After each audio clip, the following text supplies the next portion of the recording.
Diquitter les TV, ma solo est bana Congo. Comme ça les fortes, hein, tu n'as qu'à t'abonner. Diquitter les TV, chaîne Nabino. Kokenda musika te pour ma solo à Congo. Ko luka luka te. Diquitter les TV, chaîne ya bana Congo. Ma solo est bana Kin.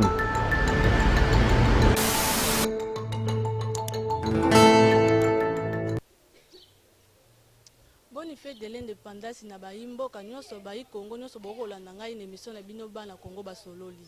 30 juin 1960, 30 juin 2020, 60 ans déjà d'existence depuis que tozwaki l'indépendance. Na yango tokiti sur le terrain pona kotuna baimboka. Et le kondi tokoki ko retenir après 60 ans tolanda. Bon, pour permettre une question un peu bilingue, hein. On a côté moi lingala, moi français, MOP, pour permettre un peu swahili pour la bateau de musique en fait.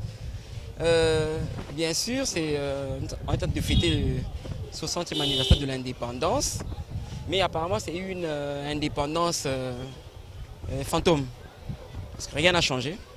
Par contre, on fait deux pas en arrière, parce que jusqu'à ce temps, la liberté d'expression pour la population, ils ont vraiment respecté.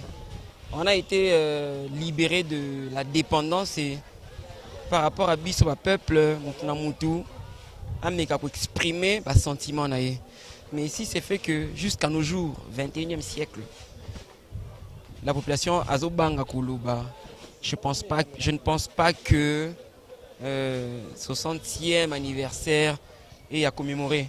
Par contre, c'est à méditer. Voilà, c'est ce que je peux dire. Mettre tout le monde à genoux. Oui, il n'y a pas d'avancée positive pour nous. Oui, quelque part aussi la pandémie a intervenir et affaiblir notre raisonnement. Parce que le monde entier, on est fligé dans la pandémie. On a oublié un peu le nécessaire. Bien que la pandémie est important, mais le nécessaire aussi, Tobosani. Mais en ce jour, au moins, la pandémie, ça n'a plus d'importance comme avant. Ça veut dire, et la pandémie et l'indépendance n'est pas oubliée. Parce que c'est une fête. Mbote papa. Comment on a Comment on a pégui? Ça a Bonne fête d'abord, il y a l'indépendance. Merci pareillement. D'accord, les 60 ans, il y a l'indépendance, il y a un habito. Est-ce que fête wana ezali, ils ont mérité les lois fêtango ou bien mouton ezali nini malamu pour 60 ans depuis 1960 puis nini yamabe puis okoloba nini ke Congo lobi za ndenge. Bon, na parce que depuis tout le monde a indépendance c'est le cas malgré tout confirmé de sentir que l'indépendance c'est ça.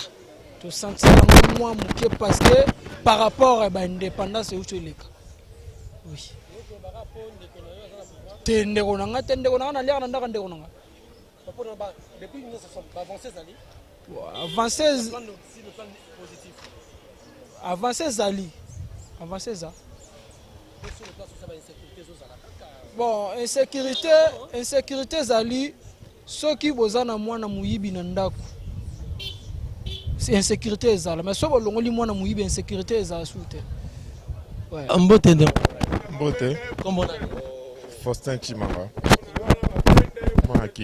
D'accord. Les lots Zali 60 ans il y a indépendance il y a mboka na biso. Na yango mutuna nanga ezali boye. 60 ans après, nini ya malamu toko kanga, pe nini ya mabe toko kanga pona anniversaire oyo, pe olingi Congo lobi ezala ndenge ni. Merci. En question 60 ans, il y a indépendance. Il y a fêté même pas parce que ça 60 ans il y a malheur, il y a misère, il y a peuple congolais. Donc il y a journée à passer la méditation. Quand la erreur nyo soto sala qui n'a passé tout répondre en le sous-souté. Donc 60 ans oyo soki déjà roi il y a belge. Meli biso ba congolais pour nous senga pardon na oyo bango basala biso ya mabe. Ça veut dire nous aussi les Congolais nous devons de notre côté aussi tous avoir prise de conscience tout tika mabe nyonso ya oyo to salaki ya ko nyoko la population, ko paupériser population, ko s'enrichir biso moko, le peuple azonyo comme donc tout changer makambo wana. Donc 60 ans il y a anniversaire au ESA, il y a quoi interpeller classe politique congolaise va changer la mentalité na bango ancienne oyo bazalaki nango. Donc to komi na cap vers le changement. Ndenge mokonzi mboka asalaki discours lobby. Donc na ramyon so fait changer.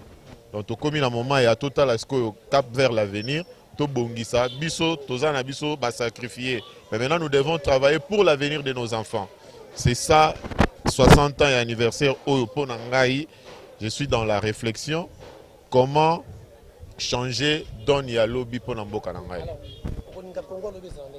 Congo ya lobby ezali Congo ya kuluna te, ezali Congo ya moboti azo sala, azo futela mwana na classe, azo tangisa mwana na ye pona kobongisa avenir ya mwana na ya lobby. Congo ya lobby ezala ya nazo bela na kei kozaba soin na mboka na ngai ezate na kende libanda.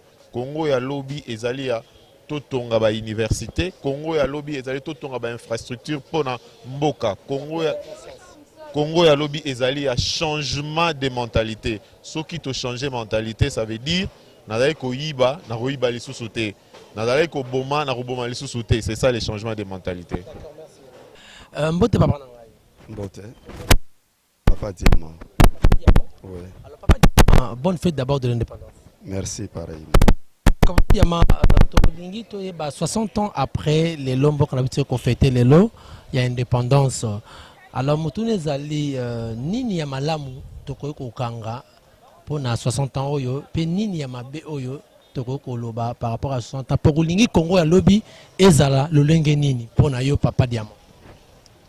Bon, eloko oyo tosengeli koyeba lelo toza ko fêter 60 ans toza ko kende liboso ezaki te tokozonga lisusu sima eza lokola mutu ayebai na kobotama lera aza kokende bo jeunesse eza kosila azali mpe na kovieillir.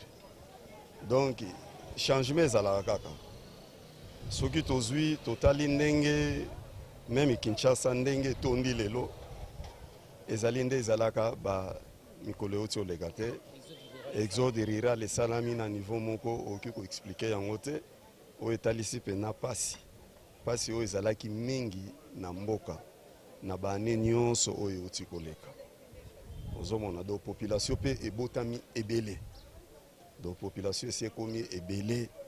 En tout cas oyo tokoki kosenga biso moko nanu peuple biso moko d'abord eza nanu peuple eza bakonzi parce que ndenge Bible elobi soki otie elika na moto kozala toujours déçu. Tozomona bakonzi na biso ebele nde baza ko décevoir biso. Soki oza koyoka bambongo bazali ko détourner oza komona ke bato oyo penda bazangi mawa pour la population. Biso moko peuple pe il faut tozala nanu conscient. Bolingo entre nous et bana kozala. Po ete tozala bomoko enfin te toye bana kokende liboso.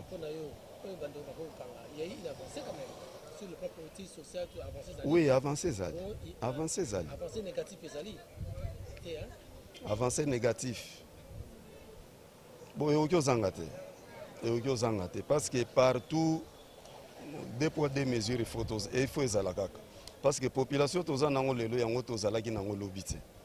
Bakonzi toza na bango lelo, tozalaki na bango lobite. Makambo ebele changer, même sur le plan matériel, sur le plan spirituel, makambo ebele changer. Sur le plan social, en tout cas, Boloko les ali fêtes. Fêtes baboya angote, ba fête angokaka. Même avec méditation, on fête toujours. Fêtes ezaka te faut lamba soso pour lia non. Tango, moi j'aime toujours dire ce que moni likambo salami, il faut y toujours réfléchir pourquoi et salami boy. Ce qui ngam na occasionné yango et salama boy, qu'est-ce que je dois faire prochainement et salama boy. Fête ba fête angokaka. Ezate que parce que soso kaka il faut ezala po non. Fête ba fête yango toujours. Même la méditation va faire toujours fait. Mbote ndeko na ngai. Mbote. Oza congolais? Oui, je suis un Congolais. D'accord. Tu es dans le côté lingala pour que bayimbo ka tuba comprendre biso. Nalobi lelo to ko fêter 60 ans anniversaire ya mboka na biso République démocratique du Congo. Oza congolais vraiment. Nini ya mabe to ko loba pona mboka na biso nini ya malamo to ko ba na 60 ans to zali. Ponanga après 60 ans de l'indépendance, c'est tout comme nous n'avons pas eu l'indépendance. Pourquoi tous les biens que les Belges nous avaient donnés sont déchirés? Nous n'avons pas eu un gouvernement qui aurait réparé tous les biens que le gouvernement... Oui, parmi tous les gouvernements qui sont passés, personne n'aurait réparé les biens que les Belges nous avaient laissés. En fait, donc pour moi, c'est tout comme nous étions toujours colonisés par les gouvernements qui sont passés. Il n'y a aucun changement, aucun changement. Nous demandons au chef de l'État qu'il fasse tout pour rétablir notre pays. Son Excellence Antoine Félix Tshisekedi. Parce que le pays est en décadence totale.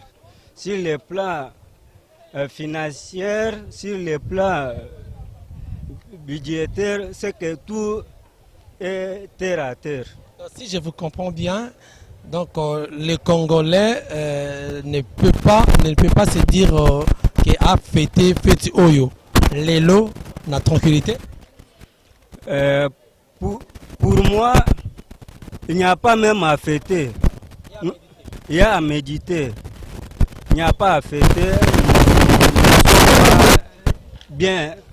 Nous ne sommes pas bien.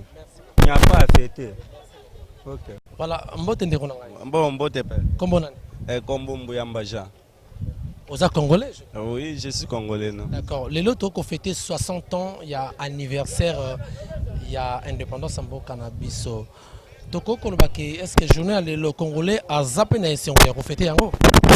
Bon, toko koloba mais puisque na oloba mbala mon côté, na ko tuna mbele kutuke bino radio na bino po bogolo baboy boke boche po total po bogolo to lobi boy toke na ba télévision tozota les médias en ligne YouTube ndero na siko na ngala tuna bon nazo pesa na ba congolais nyoso mbote na pesa bango ba bonjour mais pona makambo etali ke 60 ans oyo tozomona na oyo abiso ya kale atango ba mobutu eza différent différent kutu ya makasi que congolais a fier à fêter lelo baza la fier mais po moyen eza po bamoni mwa mbongo na maboko bafuti bango mais biso nde toza boye nazo sepela te kokosa ke boye te nazo kosa te ndeko mutuna na 60 ans ya anniversaire ya mboka na biso nini ya malamu depuis 1960 jusqu'au jour d'aujourd'hui oyo congolais ko kanga ya malamu pe nini ya mabe oyo congolais ko kanga ni okoloba nini oyo ya mita oyo toza espoir po tokozala na avenir ya bien nde wana na koloba po ata président ya biso ayebisi merci beaucoup voilà mbote ndeko mbote papa vous êtes congolais non? Oh, je suis congolais. D'accord. Le autre qu'on fêtait 60 ans, il y a anniversaire, il y a mboka na biso. Nini ya malamu tuko kanga, nini ya mabe tuko kanga. Et puis okolinga Congo lobi za ndenge nini.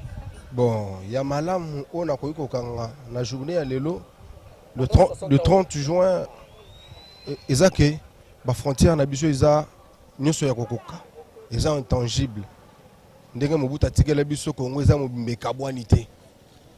Eloko ya malamu oyo tokokozana na oyo toza nango mpona 60 ans oyo na démocratie oyo toza na yango oyo nde eloko ya malamu bo eloko ya mabe mpenza baélite surtout baélite politique na biso depuis 1960 bazalaki na boyokani te bazalaki unité parce que sotali na ba 1960 bapays nyonso tozalaki na bango indépendance mokolo moko sur le plan économique sur le plan social quand même avancé mais biso quand même to régressé nde eloko pena oyo nazo regretter moi mingi nde nazo senga na ba politicien na biso va mettre en avant intérêt suprême ya nation que d'ici 2030 50 tout ça na pays émergent pays développé au lieu que lokaka ba querelle politique le parlement oh boy na sepela na message à président Fachi Lobi président Lobi que histoire se répéter lisusu net président Kasavu bazaki président mais la majorité parlementaire la majorité zaki Lumumba mais le bazaki na boyo kanité ba mindele ba tie bango ba songi hein bango na bango oya destitution et créer instabilité na mboka ne mobuto zaki bokonzi na mamunyo so yaki wana na minute pe sous président Fachaza président tolingi mais ba to FCC bazape na majorité ndi yango ka ndenge président lobaki lobi nzaba linga muto masumu a changer ki akufa Est-ce que le journée à l'élo, Congolais pour la fière, on fêté 60 ans anniversaire de l'indépendance? Ah. Mais il faut être fier, hein, parce que ce qu'on t'a dit, ils ont enduré beaucoup de souffrances. Tu crois qu'on dit que tu as la fierté. Hein? Mais la totalité, partiellement, tu es fier. Que tu as payé indépendance souverainement sur le plan politique, même si sur le plan économique et social, il y a encore des choses à dire. Mais quand même, tu es fier pour te fêter, malgré la Covid. Mais tu es fier quand même pour la journée de l'indépendance. Merci. Gloire, tu es congolais? Oui, je suis congolais à 100%. Quinoa. Non, moi je suis de la province du Haut-Katanga. Alors, Ndeko Gloire, aujourd'hui c'est 60 ans d'anniversaire de l'indépendance de notre pays, la République démocratique du Congo. Tu es au courant? Oui, je sais très bien qu'aujourd'hui nous fêtons nos 60 ans d'indépendance. Merci pareillement. Est-ce que tout Congolais est fier aujourd'hui de se dire que je suis vraiment Congolais et je dois fêter 60 ans de notre pays? D'après moi, je pourrais dire oui à 80%. Hein. Pourquoi je dirais oui? Parce que si nous revenons en arrière, on va voir que nos ancêtres et nos grands-parents ont tellement souffert. Avec ce régime des Belges, ils ont utilisé un système de paternalisme. Ils voulaient qu'on puisse dépendre d'eux. Nous, on n'avait pas ce monopole de prendre nos propres décisions. Ils ont commencé à nous utiliser, à faire travailler nos parents pour leur bien. Et depuis qu'on a eu à décrocher notre indépendance, nous sommes libres de faire tout ce qu'on veut. Et on a cette démocratie de parler librement et de défendre nos propres intérêts. Qu'est-ce qu'on peut retenir des bons, des positifs et qu'est-ce qu'on peut retenir des négatifs pendant toute cette période de 60 ans d'indépendance? Je veux commencer par aborder d'abord le point négatif. Dans ces 60 ans, on doit savoir qu'il y a 22 ans de guerre. Il y a eu 22 ans de guerre. Ça, on doit d'abord effacer ça, on doit mettre des crises politiques. On doit mettre ça de côté. Ce qui est de négatif aujourd'hui, qu'est-ce qu'on peut voir? Nos propres autorités ne s'entendent pas. Il y a cette médiation des politiques, on utilise des insultes. Nos politiciens ne savent pas mettre... De la classe politique n'est pas consciente. Au lieu de passer à la télé, en train de s'insulter, de dire n'importe quoi, ils devaient se mettre à table, commencer à réfléchir comment trouver la solution pour la population. Ça, ce sont des points qui sont négatifs. Lorsque les gens veulent diviser nos propres autorités, c'est quelque chose qu'on doit mettre à table et discuter sérieusement. Ça ne doit pas nous faire avancer. Si on veut avancer, nos autorités doivent s'entendre, que vous soyez de la majorité ou bien de l'opposition. Pour l'instant, on doit soutenir la personne qui dirige. Nous ne sommes pas pressés à chercher à aller aux élections, non. Soutenons d'abord la personne qui dirige pour nous faire voir ses ambitions et ses objectifs. Aspect positif, en passant, nous remercions d'abord l'ancien président, qui est le président honoraire Joseph Kabila. Il a eu à faire des biens, il n'a pas été parfait. Mais nous devons aussi lui remercier des points positifs qu'il a eu à apporter en RDC. L'aspect démocratie, par exemple. Quel type de Congo tu aimeras avoir demain? J'aimerais avoir un Congo totalement libre. Oui, politiquement, un Congo totalement libre. Un Congo d'où on voit la population à l'aise, sans pourtant voir de plaintes à tout moment, des plaintes de la famille, de la famine. Et avoir un Congo où l'aspect social est tellement positif. Merci beaucoup. Bote Yaya. Merci pareillement Yaya. Le 60 ans, il y a indépendance. Eza bongo Yaya. Est-ce que les Congolais, le Aza fier, on fêté 60 ans d'anniversaire de l'indépendance? Aza fier ata mukete Yaya. Tomona indépendance yango ezaka na maloba. Mais na acte que tomona ke toza indépendant ezala te. Ah Yaya. Tozaka neti bapesi yo liberté moko bo provisoire. Toza libre te. To fete kaka po eza bongo me tozo indépendance avant. 60 ans après, nini ya malamu Congo retenir, nini ya mabe Congo retenir? Ya malamu moko nga na mona yango eza te. Toba soki mutu alingi atalisa ke aza indépendant, fallait azala libre. Neti na Congo makambo o mutu azala libre ezalaka te. 60 ans au mobimba biso toleki tomoni liberté te. Sur le plan social, est-ce que tu osepela pe Congo comme 60 ans d'indépendance? Tosepela nango te. Bon, Bon, netinga na mona kutu changement te. Na changement ke au Congo toza indépendant na mona indépendant te po toza neti tozo indépendant ngo avant nano tokomi indépendant te. Mbutu ezaka makasi.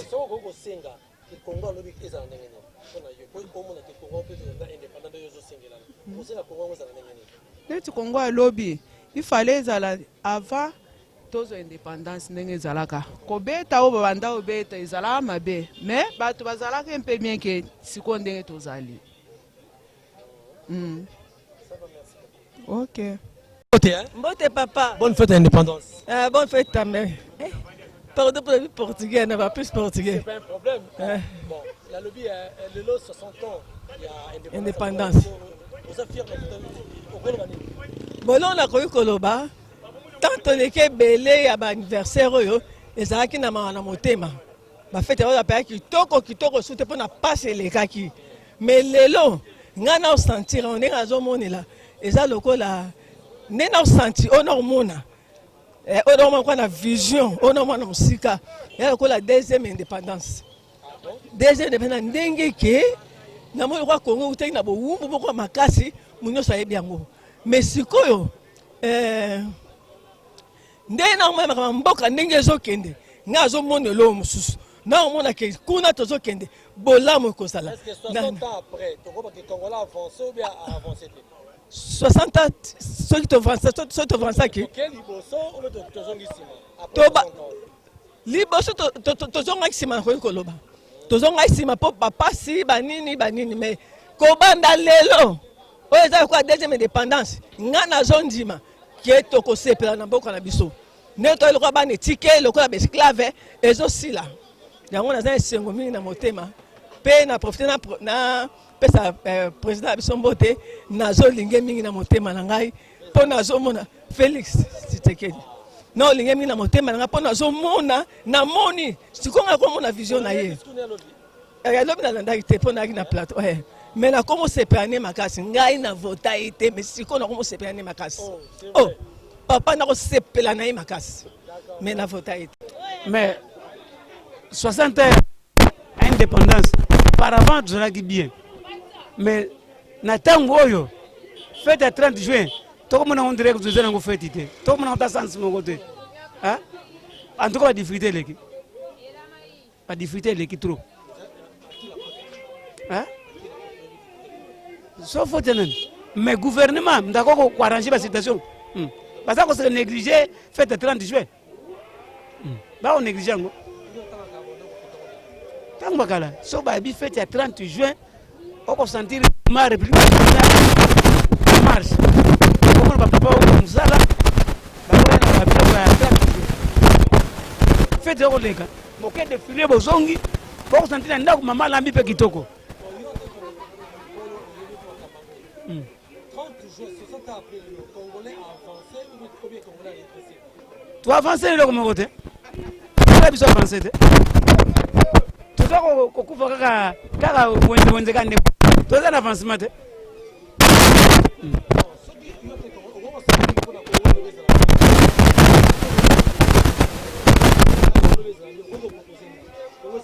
pour Congo ezala bien ba dirigeant ba bongsa ba améliorer façon de travail na bango pour le peuple congolais à se retrouver. Bandeko balandi tokomi na suka ya émission na bino bosi kolanda lolenge bandeko basi koloba pona le 30 juin ya journée ya lelo eza koleka lolenge ndenge bandeki koleka te na tango ya kala tokosenga na bakonzi ya mboka batala kaka intérêt na bango moko te batala pe intérêt ya peuple congolais po ete mboka na biso ezala véritablement indépendant. Merci na Jimmy Boyembe, merci na Papi Mbayo, na pasteur Willy Dikitele, na pasteur Tony le Best, merci na Batno surtout bosi kolanda ngai soki nzamba yete to monani mbala sima. Ciao. Dikitele TV, masolo ya bana Congo. Kosala forte, tu n'as qu'à t'abonner. Dikitele TV, chaîne na bino. Kokenda musika te pona masolo ya Congo. Ko luka te. Dikitele TV, chaîne ya bana Congo. Masolo ya bana Kino.